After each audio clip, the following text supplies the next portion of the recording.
There's three different categories of solar inverters. In this video, we're taking a look at what those are and when to use them.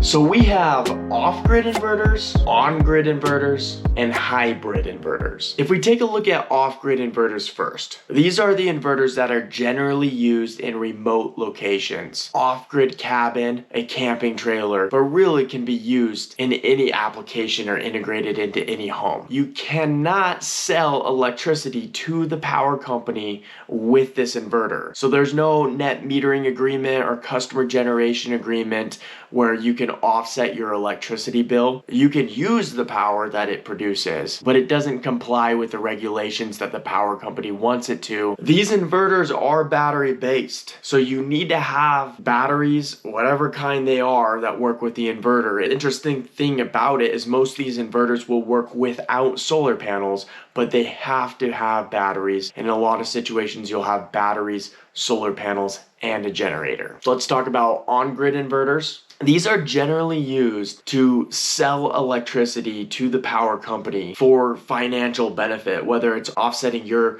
personal electric bill and saving money each month, or on large scale, distributing electricity back to the power company for money. These inverters require an internet connection and a grid connection in order to be turned on. And like I mentioned, you can use this inverter to sell electricity back to the utility company for financial benefit. You cannot add batteries to this inverter. If you're adding batteries to a system with a grid-tied inverter, that's a whole nother subject, but you're essentially adding another inverter or swapping out that inverter. The last category is the hybrid inverter. So the hybrid inverter is used to sell electricity to the power company. It's also used to increase self-consumption by using batteries and solar, and it also allows you to have some off-grid capabilities for backup power when the grid is down. Now let's go through all of this. You still are required to have an internet connection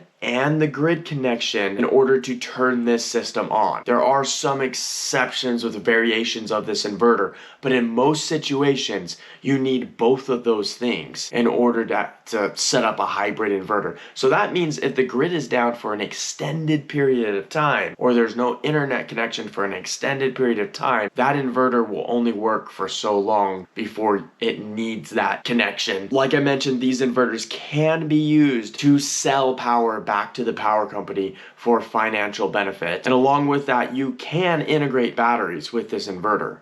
Those batteries can be set up to offer backup power, but they can also be set up to increase self-consumption, meaning that you will use most of your electricity from the solar panels and the batteries and use the minimal amount from the power company as excess energy as needed. Thank you for watching this video. Please subscribe, like the video, and check out the other videos on my page.